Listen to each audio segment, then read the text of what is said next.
Welcome all and welcome to Mr. Prashant Kishor. I'll just read a prepared statement after 5 or 10 minutes of interaction, and then I'll open up the session to all of you. Mr. Prashant Kishor is going to talk about the theme today, youth, technology and politics. Mr. Kishor is from Bihar and he is trained as a public health professional, has worked for the UN for almost 8 years, and his major success as a political strategist are many. I will name a few here. In 2012, Gujarat campaign, BJP's Mr. Modi as Chief Minister of Gujarat. 2014, for BJP, India's first social media campaign that completely revolutionized Indian politics. And 2015, Bihar, and he also started IPAC, which is actually Indian Political Action Committee. And obviously you know that Nitish Kumar ji won the elections, and in his recent avatar as JDU Vice President, hope he'll be able to actually put many of his strategies into practice. And he also started CAG, which is Citizens for Accountable Governance. And in 2014 elections, his Chai Pe Charcha was actually a mega hit, and you know the impact it had on the elections as a whole, and also in other campaigns as well. And Punjab elections 2017, Captain Amarinder Singh, the Chief Minister of Punjab, has been on record about the role of PK, so within quotes. So Captain Amarinder Singh calls him PK, Prashant Kishor. So without further ado, I have a few questions that I would like to ask, and then after 5 or 10 minutes, I will open it up for you to ask questions. And I think we already have collected questions in the Google form. So we'll be able to actually read out from the dais. And if he wants to answer questions directly later, we will be able to open it up as well. Welcome, sir. Thank you. It's a great privilege on my part to be amongst you. Thank you very much for inviting me. Before you start the questions, I just want to say a couple of things. Maybe I'll take a few minutes. This whole idea of someone being a political strategist, political aide is overhyped, overrated. No single individual, no matter who he is, no single individual or entity can impact the outcome of elections. Never make that mistake. This is how media reports it, or this is how some of you look at it, but this is highly overrated. Never get into that trap. People on the margin might make some contribution here or there. My area of interest as of now is bringing more youth in politics, because I genuinely believe to bring change in India, if we want to bring fundamental change, 3 things has to be there. We need to bring more youth in politics, not only to do the backstage management or bring crowd or do jail bharo andolan kind, but actually youth who have the opportunity to become part of the electoral politics. The second thing, I believe that we need to decentralize as a country. We need to respect what was brought in our constitution in 90s, which is empowering Panchayati Raj. A country of our size and scale, no matter how good or bad the government is, cannot be run by a few individuals sitting in Chennai or Delhi or whatever. As per the constitutional mandate, 50% of the developmental budget should be spent through the local bodies. Almost 25 years since the amendment has been brought in the constitution, we have not reached even 20%.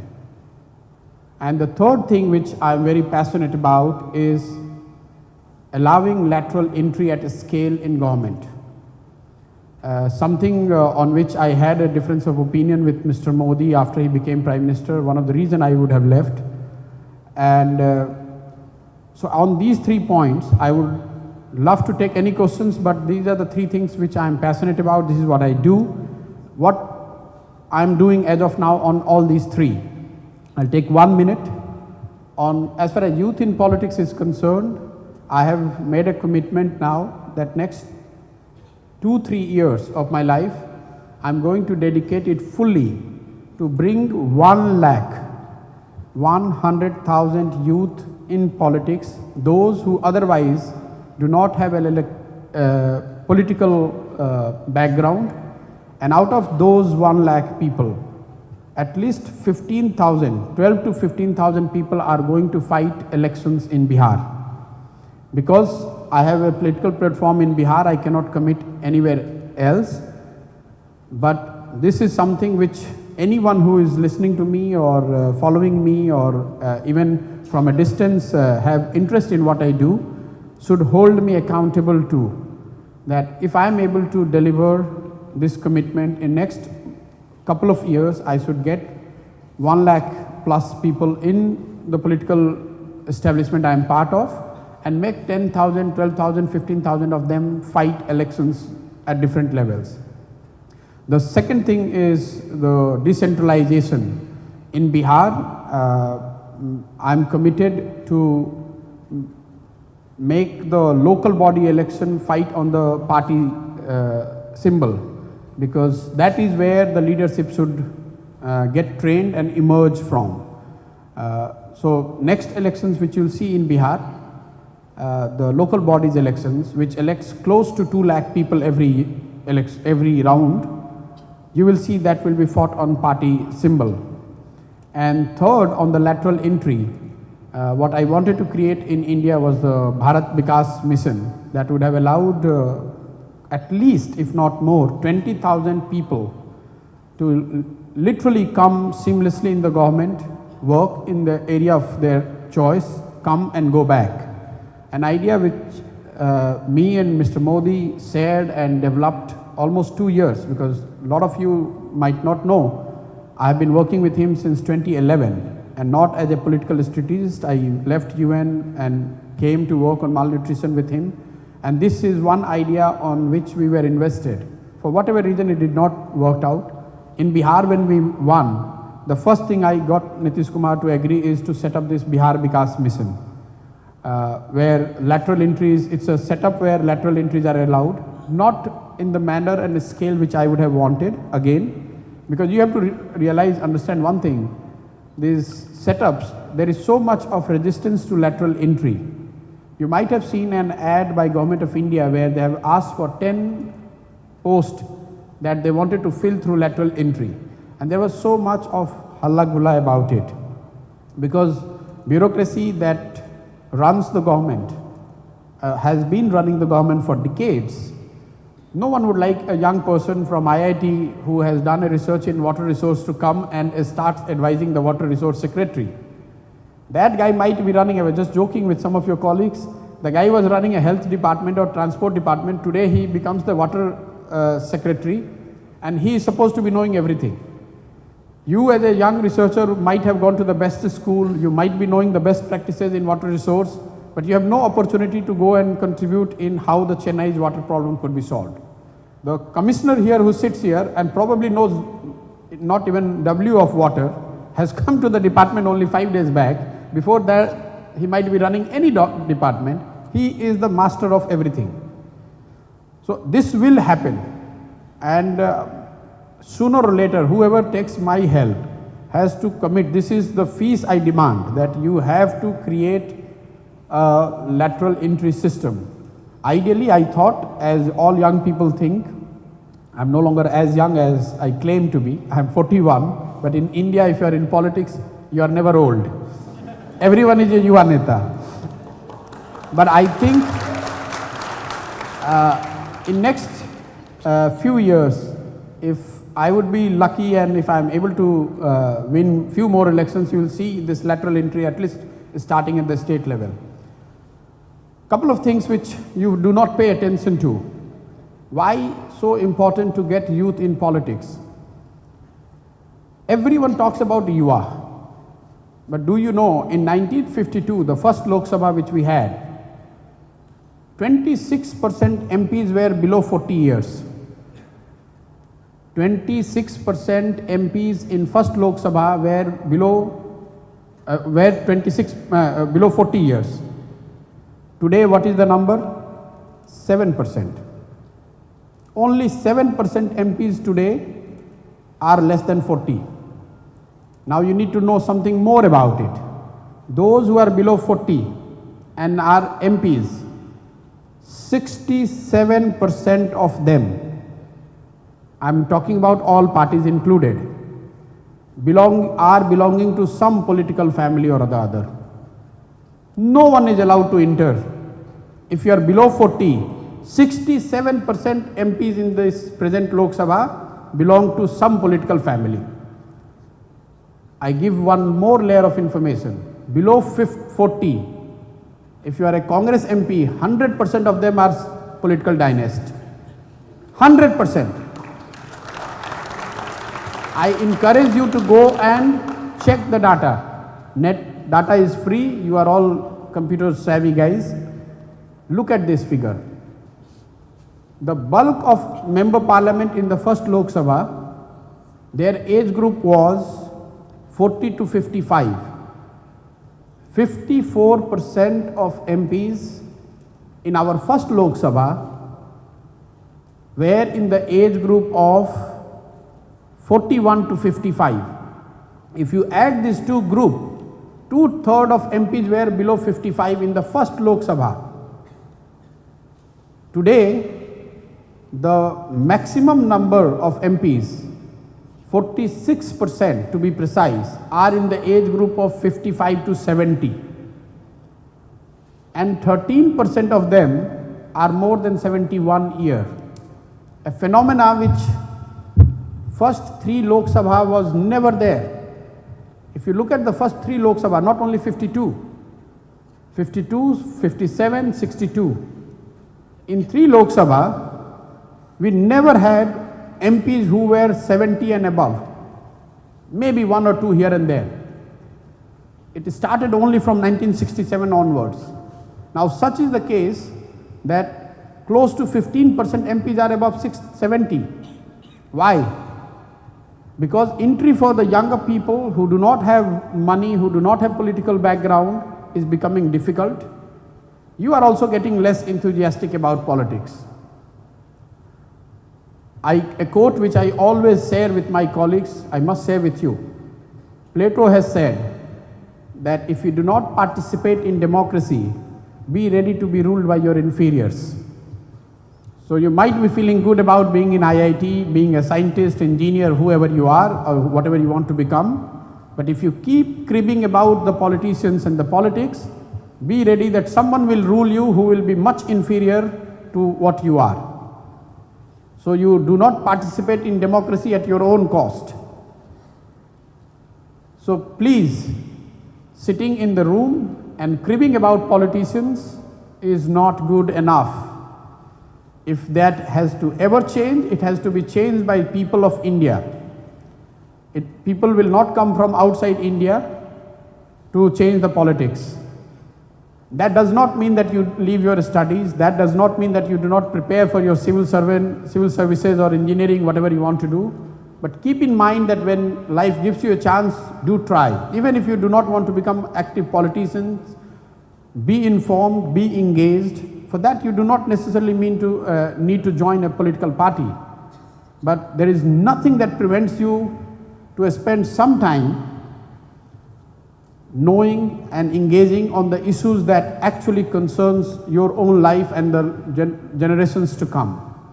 With this I close, and I am happy to hear the questions, whatever professor has here or you guys. Thank you.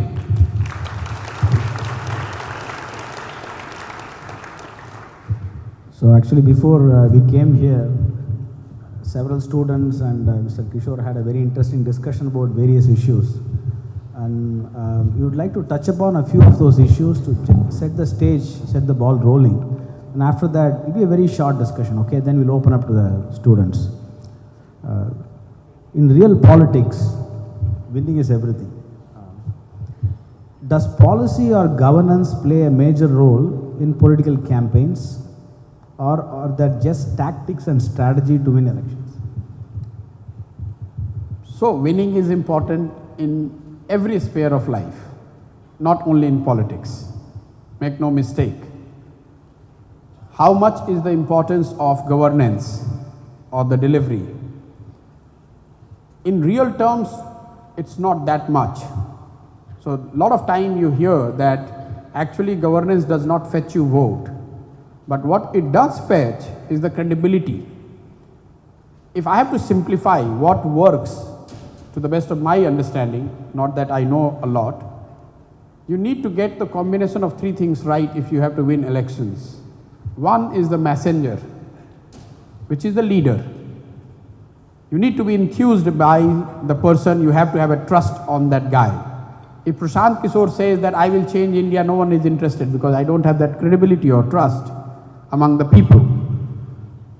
So delivery or governance comes in building that trust, or your own character allows people to have that trust in you.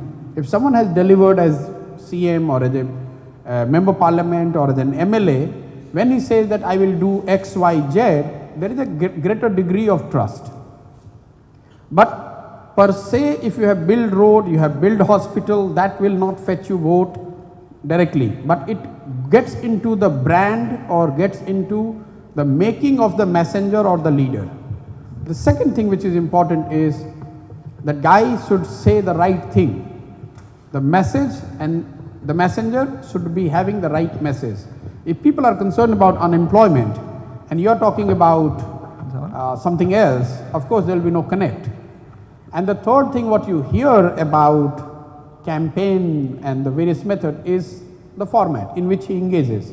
It should be interesting enough for people to be attracted, whether it's a rally or a chai pe charcha or a social media or hologram, whatever you see, that's a format. So you have to get the combination, the messenger, the leader, the message, the people's concern, the issues that concerns people, and if message is delivered by a credible messenger in a format that is engaging, you are more likely to win than lose.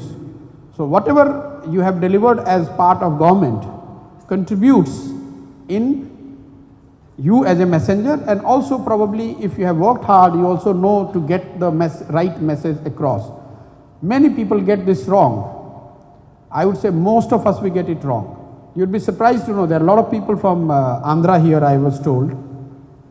In Andhra, if I ask you what is the most talked about issue, 99% people will say job, महंगाई, corruption, etc., etc. When we actually looked the data closely, it's a drainage. The thing which most households have mentioned as the thing they want their governments to do is drainage. Now, imagine you go back to the hostel and one day, or you go back to your flat, and imagine what happens if drainage is clogged in your flat. What kind of mess your life will become. You and I do not realize this. We just can't realize this. In Bihar, we found close to 1/3 of FIRs or the local level disputes were arising out of drainage problem. You tell me a single survey where you would find this. You will not be able to find it. So in Bihar, Mr. Modi announced 1.5 lakh crore package. To counter that, we said 7 Nitish ke saath nischay. First thing was making pakkikaran of the nali, that is the drainage. So if you get it right, people are not looking for 1.5 lakh crore, maybe 60% or 50% people do not even know what the number looks like. 150 lakh crore रुपया कितना होता है लोगों को पता ही नहीं है. But if you come and tell that, if I am the Chief Minister tomorrow, आपकी नली बन जाएगी, इसका पक्कीकरण कर दिया जाएगा, people understand that. So it is very easy for you to say, message को तो सबको पता ही है भाई, महंगाई से सब त्रस्त है, भ्रष्टाचार से सब. I'm not talking about that, but to get the message right is the most important thing other than having that leader. And what is format is the list of between these three. What bothers you so much, social media, data, chai pe charcha, among these three, that comes at the lowest. So you have had a lot of international experience in UN, especially working on policy. how does that experience help you in elevating the quality of discourse or informing the politics, policy, discourse in our country? I don't know, international experience has helped me any bit on that. But whatever I used to do in UN, I came to work on malnutrition in India. I did not came as a political strategist in my family, like all of yours family. If you mention politics, people will say, "Tum pagal ho gaye ho kya? Have you gone mad? अब पढ़ाई लिखाई में मन नहीं है, आपको अब काम नहीं करना है, you are a UN diplomat, why would you leave that and try to become an advisor or a support to any politician?" But what worked is, say for example in UN I used to write speeches for my office heads. There is so much that goes into writing the speeches of UN biggies.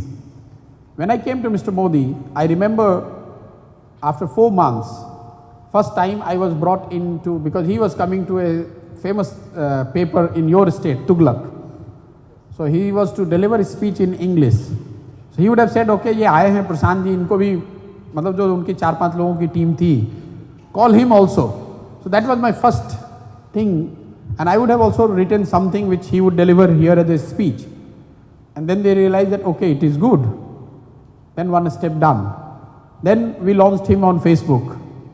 Then one more step. It's not like one day you come and someone has appointed you as his advisor and then what you read in the paper. It's not like that. Has been every day a struggle. When you put all that 4-5 years of work in one bucket and then name it as a political strategy or whatever, it looks big. For us it has been a daily survival, that I get up in the morning and I have to better someone who was already there doing whatever he or she was doing. No leader or no political establishment, there is nothing called clean slate. It's not that Mr. Modi would not have someone as a speech writer, but if I come and I deliver and make him realize that okay, I can write his speeches slightly better, then you get one step further. If you can analyze data better than what his team was doing, then you also get into data. If you launch him in Facebook, then he realizes, oh, this is a good platform to be on, then you get one more inch. When it comes to international, I was doing I was heading social policy and planning and monitoring in UN in West Central Africa. So I used to joke that all the questionnaires which we used to do, why do you immunize, why do you breastfeed or why you don't, why do you feed a child one way or other, the questions change, the techniques were the same. Now we started asking, why do you vote, what takes you to a polling booth, what you like in a leader or what you don't like in a leader. The questions change, but the knowledge of statistics is the same. And because we have done, or we were doing a lot of surveys and using data when I was in UN, probably that would have helped, because in his team at that time probably were not that many people who would have very good understanding of data or statistics or large spreadsheets and how that could be put to use for the political decision making. So, but international exposure per se doesn't help. So coming to the next question is about big data and AI. What do you think? I told someone who practices AI, if you ever want to make use of AI or data, first be the person to realize that this is not as effective as you claim to be. AI or data cannot make any change on the electoral outcome. That is very far-fetched. Even it cannot change the way you think, the way you react or respond.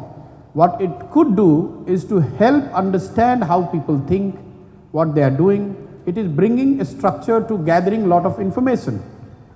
As I was telling in that meeting, Mahatma Gandhi would not have AI, but still he would know that salt is an issue which bothers probably large section of the masses. Today probably someone would put AI and say, okay, drainage is an issue on which people are excited. But if you as a practitioner of AI starts thinking that just because you are able to know what that drainage is a major issue, you can change the electoral outcome or the game, that would be a little far-fetched. So be humble about it. These are just the tools, very small in the very big puzzle, whether AI or data, it definitely helps.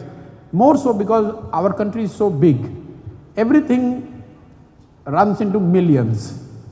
A district is like 2 million, 2.5 million. So if you are good at spreadsheets, it's always help.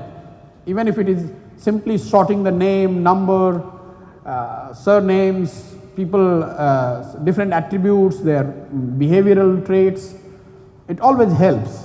So in that way, this could be put to use and is being put to use, but never think that this is something that could make an impact on the electoral outcome. It could help organize part of the political or the campaign decision making, but nothing beyond it. What you read about Cambridge Analytica and all, it's all bunkum. Cambridge Analytica has never worked with any political party in India, no matter what people are telling. Everyone now is telling that no, they have worked with the other party because they want that there is a vote in it. It's overstating of your CV, which you and I do. All of us we do. You have worked as a volunteer in Obama campaign, you come back and you will write that I ran the Obama campaign. You must have met hundreds of people who claim that they were part of Obama campaign. If I ask you, very few would be able to say who actually ran the Obama campaign, I don't know. I have met at least 10 people who claim that I have run Obama campaign. So has the Modi campaign, so has the Trump campaign. Success has many fathers. So don't get into that part. Cambridge Analytica that they have taken, you know, one of the claim I tell you and you will realize, one of the claim on which the famous Aruna Goswami did 1 hour show, that Cambridge Analytica claimed that they have helped government Bihar win election in 2009. Now Mr. Modi's Facebook was launched by me in 2011. Imagine how many people were there on Facebook platform in India in 2009. People did not even know Facebook as a platform for the political purpose. I am talking about India, forget about Bihar. If there was not even 1% of people of Bihar on Facebook, and Cambridge Analytica is claiming that they have impacted the election outcome of 2009, and Aruna Goswami is getting agitated that this is the breach against the national security. And we all get sucked into it. Look what they are doing. Baba, ask a basic question. How many Facebook users were there in Bihar in 2009? Cambridge Analytica आएगा कहाँ से वहाँ तो Facebook user ही नहीं है. 1 घंटे तू मैं किए जा रहे हैं. So this is a very simple question. Any politician who has been able to successfully marry governance, politics and development? Any politician in your view who has been successful? Lot of them. I do not have wisdom to kind of rank anyone, but I encourage you to read Ramchandra Guha has written the 10 best chief ministers India has seen post independence. 2 of them figure from Tamil Nadu. 2 of them out of those 10 are from Tamil Nadu. And if you read those names, you would realize that why those, like Sankaraj Chauhan in Maharashtra, Annadurai in Tamil Nadu, Pratap Singh Kairo in Punjab, you would see the impact that how the position of the state has fundamentally changed. And one good thing to track is to see the state's ranking on per capita basis or the size of economy or the key developmental indicators at the time of independence, and see the journey of the states over the last 30, 40, 50, 60 years. And then if you plot these 10 chief ministers, which he ranks as top 10, it could be 10, it could be 12. So don't get into whether Ramchandra Guha has some bias or not. Maybe that list would be 12, maybe 15. But you could put those 15 tenures and see the state moving up and down, straight. It's a quantifiable thing. Tamil Nadu moving from being in outside 10 states, being in 10th to 30th state, in top 5, you will see it would have started taking shape during Annadurai's time. Same for Punjab, same for Maharashtra. any state that has seen a massive change in their relative ranking would have had some leader who would have played a role of a catalyst. It's something which you can do in your room. You can go and exercise this, conduct this exercise, you will figure it out. So you don't need a Prashant Kishor or anyone to say, because I would have a personal bias, who is a good leader, who is a bad leader. All of us we have. But these numbers do not lie. Plot the state's development over 70 years, the relative ranking, and see states which has moved 5 positions or 6 positions, not on one indicator, on set of 5, 6, 10 indicators. And those indicators should also be your personal choice. Because for some of you, maybe economic equality or communal harmony is more important than pure economic growth. But what you will realize that these real game changers would have delivered almost across all indicators. Almost across all indicators. So that was a very diplomatic answer. He is not talking about the current Prime Minister or Chief Ministers. That is. If you will ask, I will answer that also. You said which leader. Literally I am naming that Ramchandra Guha has named 10. You can add your own. You can have your own list. It's like naming the best 11. The cricket. We all are cricket crazy people. So every person who names the top 11, find 4 or 5 common ones, and then some changes here and there. You can do it yourself. Okay, so I've given you the criteria how possibly you could do. now actually open it up for students. We can start. Thank you, sir, for your views.